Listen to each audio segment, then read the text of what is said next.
Once again, very warm welcome to you guys and on our YouTube channel SD Erudition, English with SD Erudition.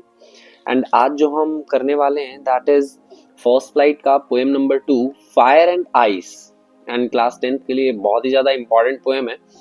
तो चलिए हम बिना देरी के start करते हैं. तो इस पोएम में हम जो है वो तीन चीज़ें पढ़ेंगे. सबसे पहला है हमारा line to line explanation and then हम डिस्कस करेंगे इसके सारे थीम्स और पोएटिक डिवाइस जो काफी ज्यादा इंपॉर्टेंट कंसिडर किया जाता है. तो चलिए स्टार्ट करते हैं. दैट फायर एंड आइस जो है ये लिखी गई है रॉबर्ट फ्रॉस्ट के द्वारा. रॉबर्ट फ्रॉस्ट ने ऐसा पहला पोएम भी डस्ट ऑफ स्नो लिखा था एंड इन्होंने फायर एंड आइस भी लिखी है. फायर एंड आइस एज बहुत ही सिंपल मीनिंग सिंबलाइज करते हैं. फायर मतलब आग एंड आइस मतलब काइंड ऑफ बर्फ. लेकिन यहाँ पर ये बहुत ही प्रोफाउंड मीनिंग को सिंबलाइज करते हैं.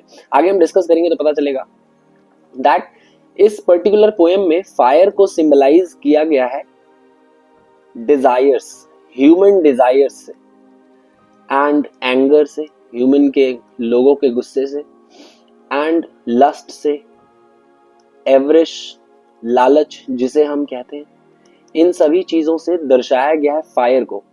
एंड जो आइस है, ice on the other hand दर्शाया गया है हेट्रेड यानी लोगों में बढ़ती नफरत को दर्शाया गया है आइस के through.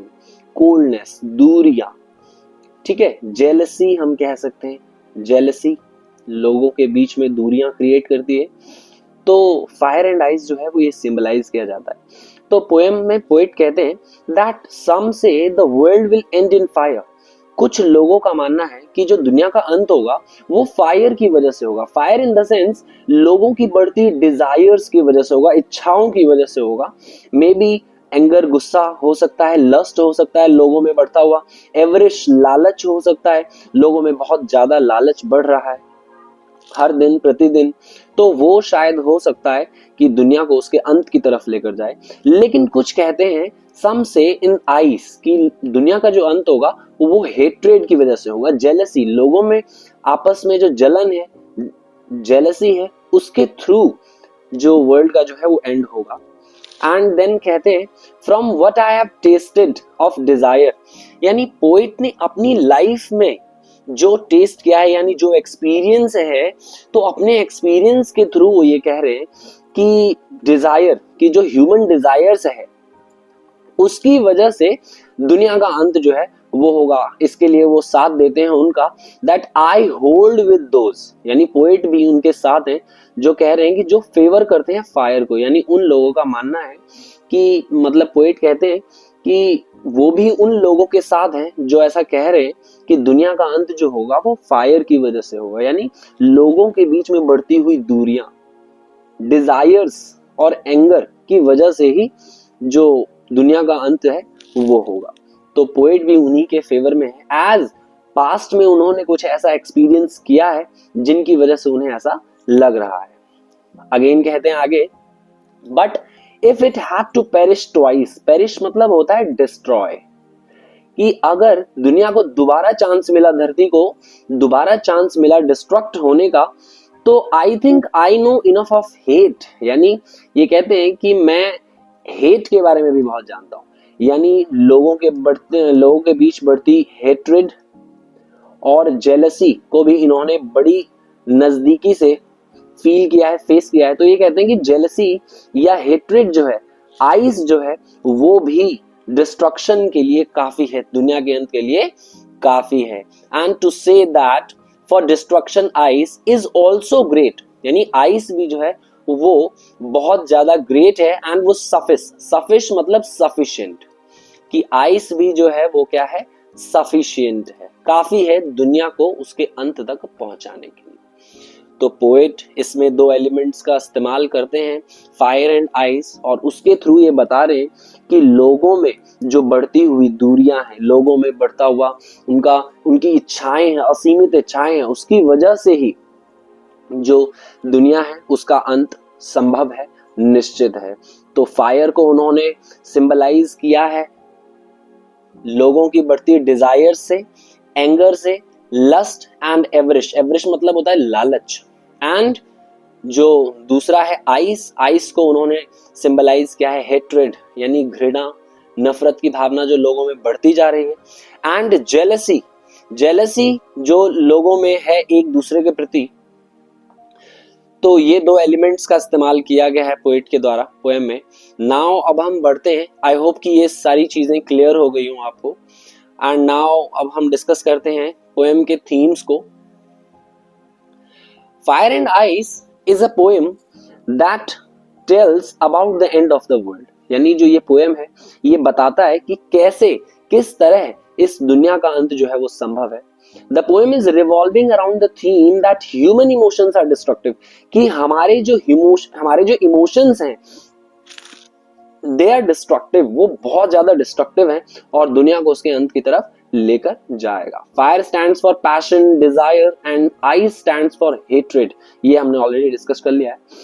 Both the emotions are dangerous, ये दोनों ही जो इमोशंस हैं फायर और डिजायर, जैसे पैशन, डिजायर ह्यूमन डिजायर्स हैं, और आइस जो स्टैंड करता है हेट्रेड के लिए, नफरत के लिए। तो ये दोनों ही जो इमोशंस हैं, चाहे वो ह्यूमन डिजायर्स हो या लोगों के बीच में बढ़ती हुई दूरियां, हेट्रेड, जेलसी हो, ये दोनों ही क्या है, बहुत ज्यादा खतरनाक है। May bring the world to an end, यानी ये दुनिया को उसके अंत की तरफ लेकर जाएगा।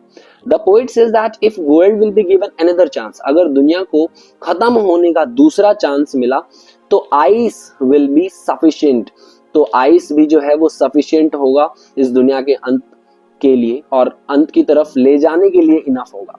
जैसे हेट्रेड, यानी लोगों में बढ़ती हुई हीन भावना हो, या जेलसी हो, या नफरत हो, एक कोई भी दूसरा तीसरे को या पहले को देखना नहीं चाहता है। The poem is revolving around that the theme that human emotions has the power, यानी हमारे अंदर ऐसे इमोशंस हैं और उन इमोशंस में वो पावर है जो डिस्ट्रक्ट कर सकती है अर्थ को, डिस्ट्रक्ट कर सकती है हमारी दुनिया को। और दो इमोशंस जो हैं वो बताए गए हैं, डिजायर और hatred. Fire stands for desire and I stands for hatred. तो चलिए अब नेक्स्ट करते हैं, हम सारे पोएटिक डिवाइस डिस्कस करते हैं। सबसे पहले पोएटिक डिवाइस में जो इसका राइमिक स्कीम है, तो राइमिक स्कीम जो है वो A B A A B C B C B, A B A A B C B C B, ये इसका राइमिक स्कीम है। एंड एलिट्रेशन हम पढ़ते हैं, एलिट्रेशन जैसे हमें पता है जब दो या दो से ज्यादा शब्दों में स्टार्टिंग साउंड सेम हो तो वो एलिट्रेशन होता है। जैसे फेवर एंड फायर में फ का साउंड आ रहा है तो इसलिए एलिट्रेशन यूज हुआ है। वर्ल्ड विल, इसमें भी एलिट्रेशन का इस्तेमाल हुआ है। नाउ करते हैं पर्सोनिफिकेशन, देखते हैं कैसे यूज हुआ है इसमें। तो पर्सोनिफिकेशन यूज हुआ है कि पोएट ने फायर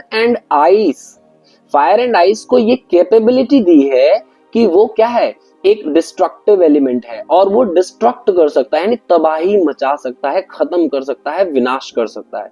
तो इसको पर्सोनिफाई किया है फायर और आइस को by giving them mind and power to destroy, यानी खत्म करने की जो उनके अंदर जो माइंड है या शक्ति है, इसको दर्शाया गया है, दिया गया है, पोएट के द्वारा पर्सोनिफाई किया गया है किसको, फायर एंड आइस को, जो कि एक इनएनिमेट ऑब्जेक्ट है। नेक्स्ट इंजैममेंट पढ़ते हैं। इंजैममेंट जैसे दो या दो से ज्यादा लाइन में जब कोई भी पंक्चुएशन मार्क का इस्तेमाल नहीं करते हैं तो वो इंजैममेंट होता है, जैसे इस पूरे पर्टिकुलर पोएम में दिखाया गया है और यूज किया गया है। नेक्स्ट है एनाफरा, हम पढ़ते हैं। तो एनाफरा क्या होता है, दो या दो से ज्यादा लाइंस में जब स्टार्टिंग वर्ड सेम हो तो पहले और दूसरे लाइन में जो सम से है वो रिपीटेड है, सम से जो है वो रिपीटेड है, जैसा आप देखेंगे लाइक देखिए जैसे सम से एंड सम से, तो ये जो है वो रिपीटेड है, तो इसीलिए ये जो होगा एनाफरा होगा। तो इसी तरह से हमने अपना ये पूरा पोएम जो है वो कंप्लीट कर लिया है एंड आई होप ये आपको बहुत अच्छे से समझ में आया हो और इससे उठने वाले जितने भी क्वेश्चंस होंगे उसका आंसर आप बड़ी ही सरलता से कर सकते हैं। तो हम लोग मिलते हैं अपने नेक्स्ट वीडियो में एक नए टॉपिक के साथ और नई ऊर्जा के साथ। See you in the next video.